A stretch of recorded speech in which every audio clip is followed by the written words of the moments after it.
Assalamu alaikum warahmatullahi wabarakatuh. I hope you are all doing good. Today's lecture we will discuss about optical isomerism.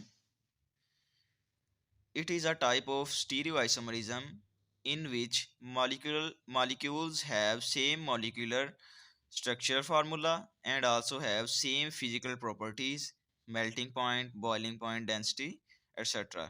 But they differ in their behavior towards light. अब ये एक important phenomena है. अब इसमें बताया गया है कि कोई भी जो मॉलिक्यूल है उसका मॉलिक्यूलर फार्मूला भी सेम होगा, स्ट्रक्चर फार्मूला भी सेम होगा और उसकी फिजिकल प्रॉपर्टीज़ वो भी सेम होंगी। तो लेकिन जो डिफरेंस आएगा वो उस मॉलिक्यूल का बिहेवियर होगा टुवर्ड्स लाइट।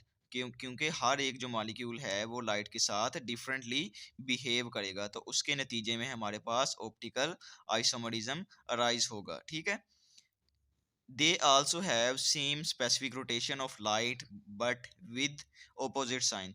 कुछ मॉलिक्यूल्स की रोटेशन जो है वो स्पेसिफिक भी हो सकती है लेकिन विद ऑपोजिट साइन, और साइन उनका क्या होगा, ऑपोजिट होगा। कि अगर एक मॉलिक्यूल जो है वो लाइट को रोटेट करवा रहा है क्लॉकवाइज, ठीक है, राइट डायरेक्शन में, तो उस पर क्या आ जाएगा, पॉजिटिव साइन। ठीक है, जिसको हम डेक्सो रोटेटरी भी कहते हैं। एंड देन जो एक मॉलिक्यूल है वो करवा रहा है उसको लेफ्ट डायरेक्शन में एंटी क्लॉकवाइज, तो उस पर क्या आ जाएगा, माइनस साइन, जिसको कि हम लीवो रोटेटरी भी कहते हैं। तो ये दो मेन टाइप्स हैं ऑप्टिकल आइसोमरिज्म की, डेक्सो रोटेटरी और लीवो रोटेटरी। आगे हमारे पास एक एग्जांपल है लैक्टिक एसिड की। अब इधर ऑप्टिकल आइसोमरिज्म में हमें एक कंडीशन को फॉलो करना पड़ेगा कि अगर हम ऑप्टिकल आइसोमर्स जो हैं वो बना रहे हैं तो इसमें जो चारों ग्रुप्स हैं अटैच वो डिफरेंट होने चाहिए। जैसे कि इधर लैक्टिक एसिड में देखें कि कार्बन जो है वो सेंटर एटम है, ठीक है, जिसके एक तरफ हाइड्रोजन है, एक तरफ कार्बोक्सिलिक ग्रुप है, एक तरफ मिथाइल ग्रुप है और एक तरफ हाइड्रोक्सल ग्रुप लगा हुआ है। तो इस कार्बन सेंटर पे, कार्बन एटम पे जो चारों ग्रुप्स लगे हुए हैं वो चारों डिफरेंट हैं। तो इस तरह जो है वो ऑप्टिकल आइसोमर्स बनेंगे। अब ये देखें कि ये दोनों एक दूसरे के ऑप्टिकल आइसोमर्स हैं और ये दोनों एक दूसरे की मिरर इमेजेस भी हैं। कि ये एक दरमियान में मिरर है अगर, तो ये देखें ये इसकी क्या है, मिरर इमेज। जो लेफ्ट पे नज़र आ रहा है वो राइट में नज़र आएगा, जो राइट में है वो लेफ्ट में नज़र आएगा। ये ऐसे ही है कि अगर आप आईने के सामने खड़े हो जाएं तो जो चीज़ लेफ्ट में है वो हमें राइट में नज़र आती है, जो राइट में है वो हमें लेफ्ट में नज़र आती है। ठीक है, तो ये इसी तरह हमारे पास जनरेट होंगे। इनको इनएंशियोमर्स भी कहते हैं कि ये एक दूसरे की मिरर इमेजेस हैं, नॉन सुपर इम्पोजेबल इमेज हैं, इनको इनएंशियोमर्स भी कहते हैं। आगे हमारे पास है ऑप्टिकल एक्टिव कंपाउंड्स क्या होते हैं। Which has the power to rotate the plane polarized light. कि ऐसे तमाम कंपाउंड्स, ऐसे तमाम सब्सटेंसेस कि जिनमें ये एबिलिटी हो, पावर हो कि वो प्लेन पोलराइज्ड लाइट को रोटेट करवा सकें, तो उसको हम कहते हैं ऑप्टिकल एक्टिव कंपाउंड्स। और ये फिनोमिना हमारे पास क्या कहलाएगा, ऑप्टिकल एक्टिविटी। अब जो मॉलिक्यूल्स हैं हमारे पास जो प्लेन पोलराइज्ड लाइट को रोटेट नहीं करवा सकते उसको हम कहते हैं optical inactive compounds. And then जो है हम डिटेल के साथ ऑप्टिकल एक्टिविटी को आगे डिस्कस करते हैं। जी हाँ, नेक्स्ट हमारे पास है ऑप्टिकल एक्टिविटी। जैसा कि हमने पहले भी डिस्कस किया है कि the ability of any substance to rotate the plane polarized light from its axis to clockwise direction और anti clockwise direction is called optical activity.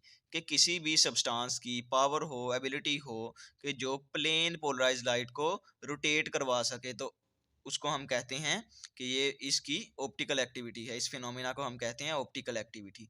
वो चाहे वो उसको क्लॉकवाइज डायरेक्शन में करवा दे रोटेट या फिर एंटी क्लॉकवाइज डायरेक्शन में। And the substance is known as optical active substance.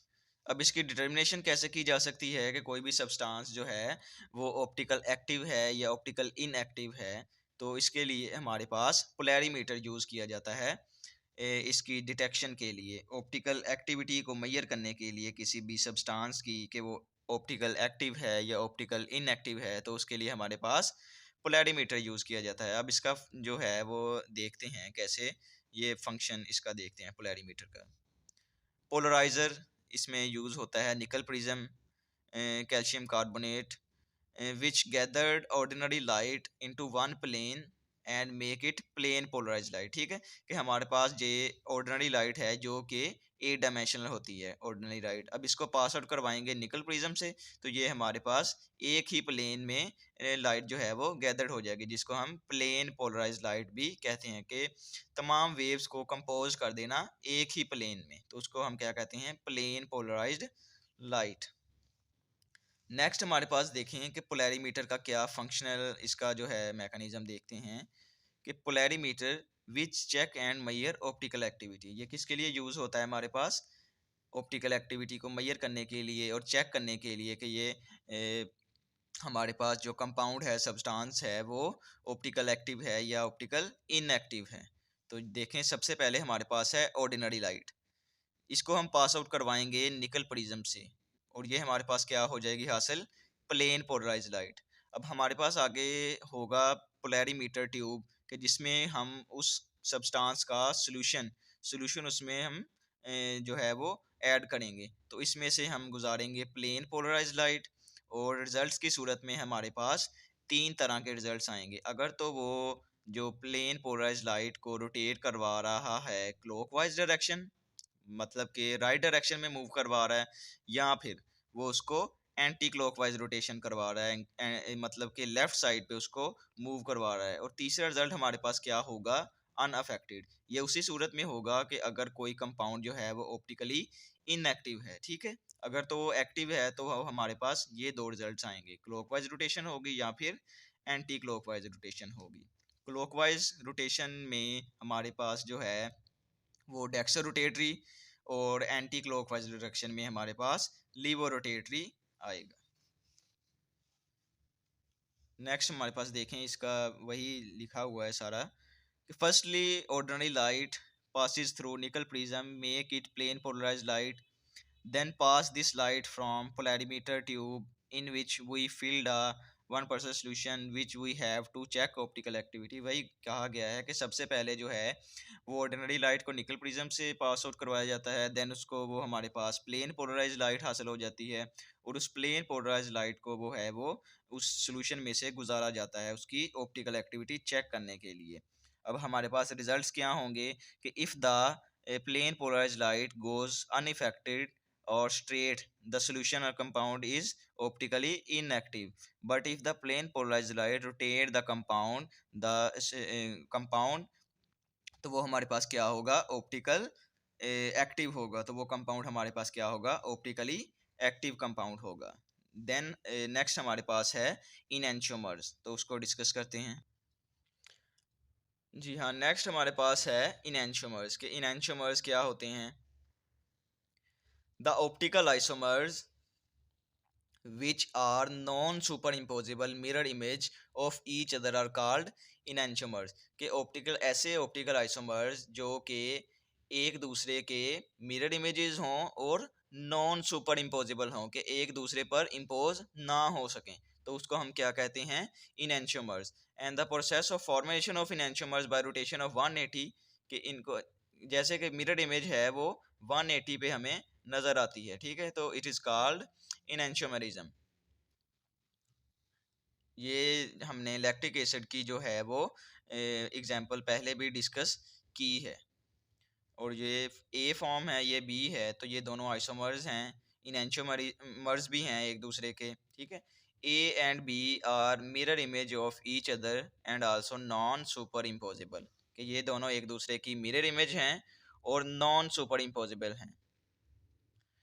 इनएंशियोमर्स differ from one another in three dimensional spatial arrangements, कि ये एक दूसरे से जो है वो स्पेस में अरेंजमेंट्स में डिफरेंट हो सकते हैं एक दूसरे से। They have same melting point, density, solubility, color and reactivity towards acid and bases, कि इन तमाम की जो मेल्टिंग पॉइंट हैं, जो डेंसिटी है, सोलेबिलिटी है, कलर है और जो इनका रिएक्टिविटी है वो क्या होगी एसिड और बेसिस के साथ वो है सेम है। They have different specific rotation of plane polarized light towards optical active.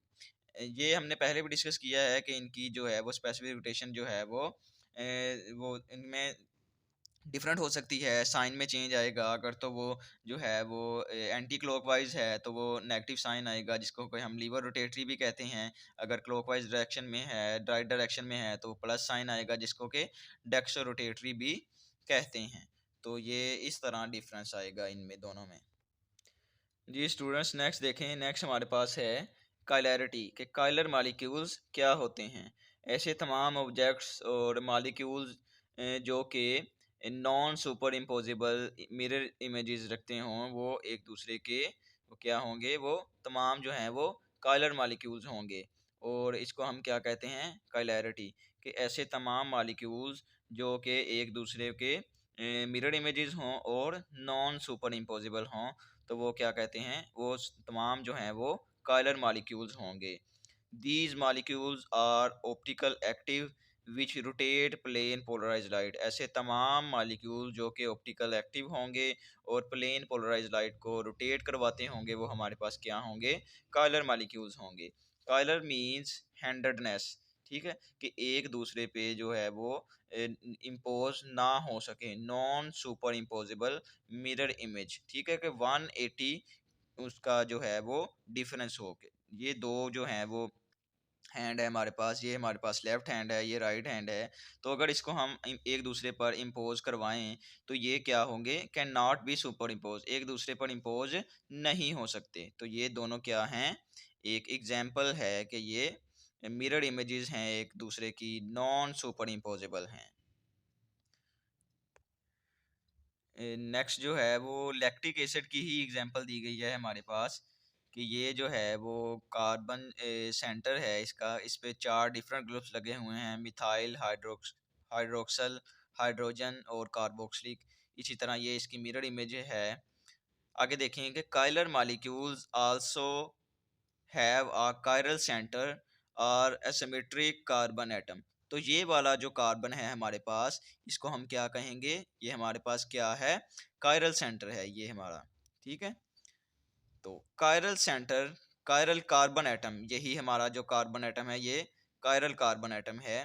A carbon atom which attached with 4 different atoms groups. यही यही देखें कि ये वाला जो हमारे पास कार्बन एटम है, ये 4 डिफरेंट ग्रुप्स के साथ अटैच हुआ है। तो ये हमारे पास क्या होगा, ये हमारे पास कायरल कार्बन एटम है हमारे पास। यही एग्जांपल गिवन दी गई है हमारे पास लैक्टिक एसिड की, chiral carbon atom also known as asymmetric carbon atom. अब अकायरल मॉलिक्यूल्स क्या होते हैं, those molecules which are superimposable on its mirror images, but they are optical inactive molecules which cause no rotate plane polarized light। ठीक है, कि देखें कि ऐसे तमाम मॉलिक्यूल जो कि मिरर इमेजेस हों और सुपर इम्पोजिबल हों और ऑप्टिकल इनएक्टिव हों और प्लेन पोलराइज लाइट को रोटेट नहीं करवा सकते, ठीक है, ऐसे तमाम मॉलिक्यूल्स कायरल मॉलिक्यूल्स कहलाएंगे। ये देखें, ये हमारे पास 2 मॉलिक्यूल्स हैं, अगर हम इसको उठा के इस पर रखें तो ये इम्पोजेबल हैं, कैन बी सुपर इम्पोज, ये एक दूसरे पर इम्पोज हो सकते हैं। ये देखें, और ये देखें इसकी एक और एग्जांपल है डाई क्लोरोफ्लोरो मीथेन। ये कार्बन एटम है, इस पर 2 क्लोरीन हैं, एक फ्लोरो ग्रुप है और एक हाइड्रोजन है। ये इसका 180 का जो रोटेशन है, मिरर इमेजेस हैं। अगर हम इसको रोटेट करवा के इसके ऊपर रखें तो ये क्या होगा हमारे पास, 180 rotation can be super impose. अगर हम 180 पे रोटेट करवाएं तो ये एक दूसरे पर क्या हो सकते हैं, इम्पोजेबल हैं, सुपर इम्पोज्ड हैं, ये एक दूसरे पर फिट आ जाएंगे, ठीक है। तो ये ऐसे तमाम मालिक्यूल्स जो कि सुपर इम्पोज्ड हो सकें, तो उनको हम क्या कहते हैं, कि ये अकायरल मालिक्यूल्स हैं। जी स्टूडेंट्स, तो ये था हमारा आज का लेक्चर। तो इसमें हमने काफ़ी जो है डिटेल से जो ऑप्टिकल आइसोमेरिज्म की जो टर्म्स हैं, enantiomers, optical activity, chirality, chiral molecules, achiral molecules, तो इसको हमने डिटेल से डिस्कस किया है। तो आप सब जो हैं वो वीडियो जो है एंड तक देखें, इसमें तमाम जो डिटेल्स हैं वो बताई गई हैं। तो इसको वीडियो को लाइक करें, सब्सक्राइब करें चैनल को, और अपने जो है वो फ्रेंड्स में भी इसको शेयर करें। अस्सलाम वालेकुम वरहमतुल्लाहि वबरकातुहू।